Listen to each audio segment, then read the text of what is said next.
ಮಾಡ್ತಿದ್ದೆ?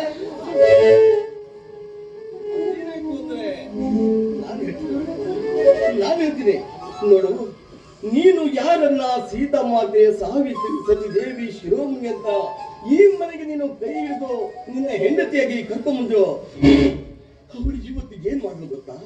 ಏನ್ ಮಾಡುದು ಗೊತ್ತಾ? ಅವಳು ಈ ಮನೆಯ ಮಾನ ಮಜ್ಜು ಅದನ್ನ ನನ್ನ ಬಾಯಿಂದ ನೀನು ಕೇಳ್ಬಾರ್ದು. ನಾನು ಆಗಿ ಕೇಳ್ಬಾರ್ದು. ಅಣ್ಣ ಏನ್ ಹೇಳ್ತಾ ಇದ್ಯಾ? ಅಂದ್ರೆ ನಾನಿದ್ದ ಹೊತ್ತಿಗೆ ನನ್ನ ಸೀತಾ ಏನಾದ್ರು ಇವತ್ತು ನಿನ್ನ ಹೆಂಡತಿ ಯಾವ ಮನೆಯಲ್ಲಿ ಯಾವ ಇರೋದು ಸಮಯದಲ್ಲಿ ನನ್ನ ಕೈ ಹಿಡಿದು ಕಾಮಕ್ಕೆ ಕರೆ ಮಾಡಿ ಕರೆದು ಎತ್ತಿಗೆಟ್ಟ ಹೆಣ್ಣು. ಏನ್ ನಡೀತು ಅಂತ ನಾನು ಮುಂದೆ ಹೇಳ್ತೀನಿ. ಗೊತ್ತು ಸೀತಾ, ಗೊತ್ತು. ಈ ಮನೆಯಲ್ಲಿ ನನ್ನಣ್ಣ ರಾವಣನ ಹೊರತು ರಾಮನಾಮಕ್ಕೆ ಎಂದಿಗೂ ಸಾಧ್ಯವಿಲ್ಲ. ಏನು ಅಂತ ಏನು ಹೇಳ್ತಾ ಇದ್ಯಾ ನೀನು? ಏನಣ್ಣ, ರಾಘವನಿಗೆ ಇನ್ನೊಂದು ಹೆಸರೇ ಶ್ರೀರಾಮಚಂದ್ರ. ನನ್ನ ಶ್ರೀರಾಮಚಂದ್ರನ ಪತಿ ಸೀತೆ ಅಂತಿರುವ ಈ ನನ್ನ ಸೀತೆಯ ಮೇಲೆ ಕಾಮನ ದೃಷ್ಟಿಯಲ್ಲ ಬೀರಿದೆಯಲ್ಲ, ನಿನಗೆ ರಾವಣನೇ ಏನು ಅನ್ಬೇಕು? ಏನು ಹಿಡಿದು ಮಾತನಾಡು. ಹೊರತಾ ಇದ್ಯಾ ನೀನು? ಬೊಗಳ್ತಾ ಇಲ್ಲ ಅಣ್ಣ, ಸತ್ಯ ನುಡಿತಾ ಇದ್ದೇನೆ. ಶ್ರೀರಾಮನ ಪತ್ನಿ ಈ ಸೀತಾಮಾತೆ ಹಾಗೂ ಈ ರಾಘವನ ಪತ್ನಿ ಈ ನನ್ನ ಸೀತಾ. ಅಂತವಳ ಪತಿವ್ರತೆಯ ಬಗ್ಗೆ ನಿನ್ನಂತವನು ಮುಚ್ಚ ಬಂದು ಅವಳ ಪವಿತ್ರತೆ ಬಗ್ಗೆ ಕೆಟ್ಟದಾಗಿ ಮಾತಾಡಿದ್ರೆ ನಾನು ನಂಬಿಡ್ತೀನಿ ಅನ್ಕೊಂಡಿದ್ಯಾ? ನೀನೆಲ್ಲ ಕಣೋ, ಈ ಭೂಮಿ ಮೇಲೆ ಎಂತ ದುಷ್ಟರು ಬಂದು ಎಂತವ್ರು ಬಂದು ಹೇಳಿದ್ರು ಕೂಡ ಈ ನನ್ನ ಸೀತಾ ಯಾವತ್ತಿದ್ರು ಪತಿವ್ರತೆ ಕಣ, ಪತಿವ್ರತೆ.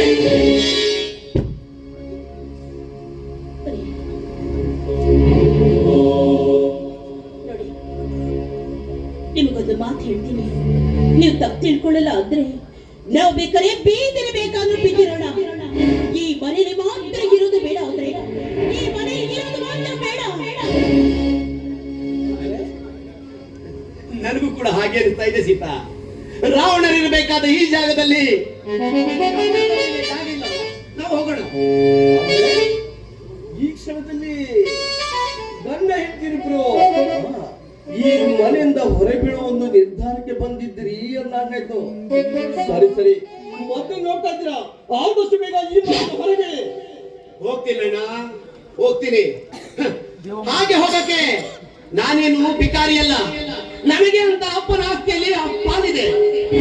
ನನಗೆ ಬರ್ಬೇಕಾಗಿರೋ ಪಾಲ ನಾನು ಕೊಟ್ಬಿಟ್ರೆ ಈ ಮನೆಯಿಂದ ನಾವು ಧಾರಾಳವಾಗಿ ಹೋಗ್ತೀವಿ. ನನಗೆ ಗೊತ್ತಿತ್ತು ಇದು ಹೀಗೆ ಆಗುತ್ತೆ ಅಂತ. ಏ ರಾಘವ, ಏನೋ ನಿನಗೆ ಆಸ್ತಿ ಬೇಕಾ? ಆಸ್ತಿ ನೋಡು, ನರಸಾಪುರದಲ್ಲಿ ಪಾಡು ಬಿದ್ದಿರುವ ಆ ಬಂಜರು ಭೂಮಿಯನ್ನ ನಿನಗೆ ಕೊಟ್ಟು ನಾನು ಕೈ ತೊಗೊಂಡ್ಬಿಡ್ತೀನಿ. ಏನ್ರಿ ಇದು ಅನ್ಯಾಯ? ಕಾಂಜೀಪುರದಲ್ಲಿರೋ 25 ಎಕರೆ ನೀರಾವರಿ ಜಮೀನು ಅವರಿಗೆ, ನರಸಾಪುರದಲ್ಲಿರೋ 25 ಎಕರೆ ಬರಡು ಭೂಮಿ ನಮಗೆ. ಇದೇನ್ರಿ ಅನ್ಯಾಯ? ಆ ಬರಡು ಭೂಮಿ ನಮಗ.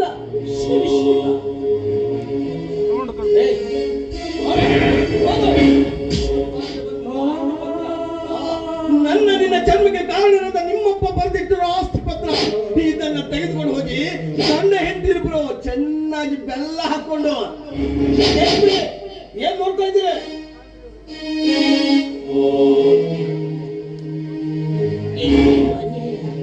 ಏನ್ರಿ ಅನ್ಯಾಯ ಆಗಿದ್ದು? ಏನಣ್ಣ ಇದು? ಕಾಂಜೀಪುರಂನಲ್ಲಿರೋ ನೀರಾವರಿ ಜಮೀನನ್ನ ಬಿಟ್ಟು ಈ ನರಸಾಪುರದಲ್ಲಿರೋ ಬರಡು ಜಮೀನನ್ನ ನಮಗೆ ನೀಡ್ತಾ ಇದೆಯಲ್ಲಣ್ಣ. ಈ ಬರಡು ಭೂಮಿ ಕಾಗದ ಪತ್ರ ತೆಗೆದುಕೊಂಡು ಹೋಗಿ ನಾನೇನ್ ಮಾಡ್ಲಿ? ಆ ಬಂಜರು ಭೂಮಿನ ಇಟ್ಟುಕೊಂಡು ನಾನೇನ್ ಮಾಡಿ? ನೀವಲ್ಲ ಕಟ್ಕೊಂಡು ಎಲ್ಲಾದ್ರೂ ಹಾಳು ಹೋಗಿ ಏನ್ ನೋಡ್ತಾ ಇದ್ದೀರಾ?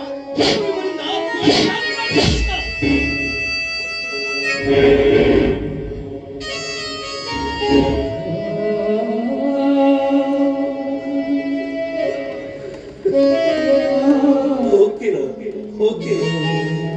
ಹ, ನೋಡು, ಪಾಲಿಗೆ ಬಂದದ್ದು ಪಂಚಾಮೃತ ಅಂತ ತಿಳ್ಕೊಂಡು, ಇದನ್ನೇ ನನ್ನ ಸರ್ವಾಸ್ತಿ ಅಂತ ತಿಳ್ಕೊಂಡು ಇದನ್ನೇ ತೆಗೆದುಕೊಂಡು ಹೋಗ್ತೀನಿ.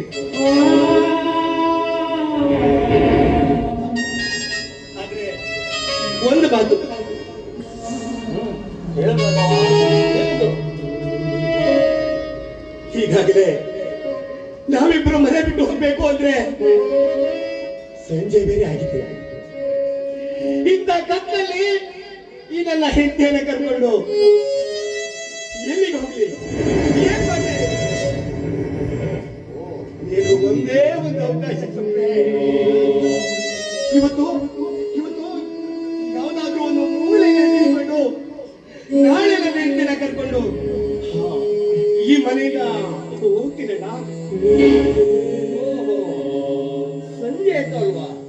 ಸರಿ ಸರಿ, ಈ ನಿನ್ನ ಮುದ್ದಾದ ಸುಂದರವಾದ ಹೆಂಡತಿಯನ್ನ ಕರ್ಕೊಂಡು ನೀನು ಎಲ್ಲಿಗೆ ಹೋಗ್ತೀಯ ಈ ರಾತ್ರಿಯಲ್ಲಿ? ಹಾ, ಒಂದ್ ಕೆಲಸ ಮಾಡು, ನೀನೆಲ್ಲೋ ಈ ನಮ್ಮ ಮನೆಯ ಮೂಲೆಯಲ್ಲಿ ಬಿದ್ದಿರೋ, ಮತ್ತೆ ಈ ನಿನ್ನ ಹೆಂಡತಿಯನ್ನ ನನ್ನ ಬೆಡ್ರೂಮ್ ಕಳ್ಸ್ಕೊಡು.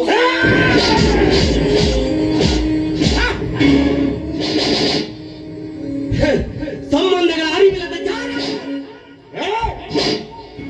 ಹುಟ್ಟಿದ ಅಣ್ಣ ಅಣ್ಣ ಅಂತ ಬಿಡ್ತಾ ಇದ್ದೀನಿ. ಇಲ್ಲಾಂದ್ರೆ ನಿನ್ನನ್ನ ಇಲ್ಲೇ ಸಾಯಿಸ್ತಾಗ್ತದೆ.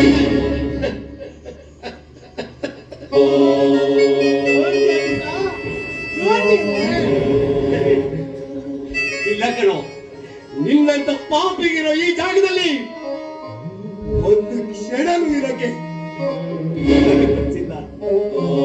ಹೋಗ್ತೀನಿ ಹೋಗ್ತೀನಿ ಕಣವ. ಇವತ್ತಿನ ನಿನ್ನ ಯಶಸ್ಸು ನಾಳೆ ನನ್ನ ಏಳಿಗೆಯಾಗಿ ಕಂಡು ಸತ್ಯ.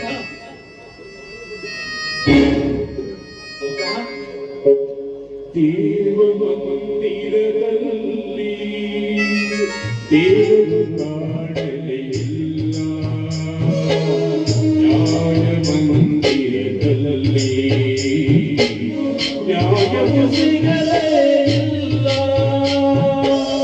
ದೇವ ಮಂದಿರದಲ್ಲಿ ದೇವರು ಕಾಣಲಿಲ್ಲ,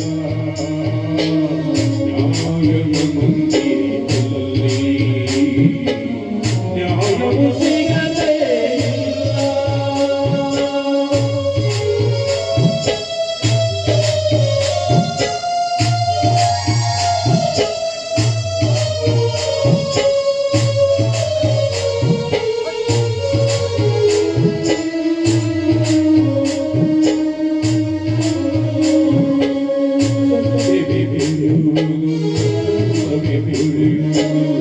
ಎನ್ನುವುದೆಲ್ಲ ಮಾತುಗಳು, ಬರೀ ಮಾತುಗಳು.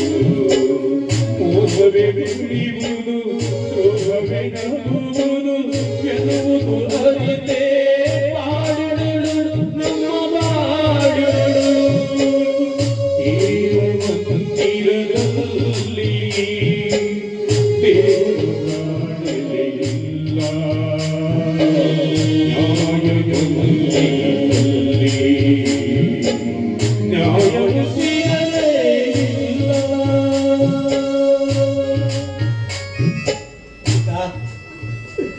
ಕೇಳುಗಾಲ ಸಮೀಪಿಸಿದಾಗ ಒಂಟೆಯ ಮೇಲೆ ಕುಳಿತವನಿಗೂ ನಾಯಿ ಕಚ್ಚತ್ತೆ ಅನ್ನೋದು ಮಾತು ಸತ್ಯ ಕಣೆ. ವಾಸಿತ, ನಾವೆಲ್ಲಾದ್ರೂ ಹೋಗೋಣ.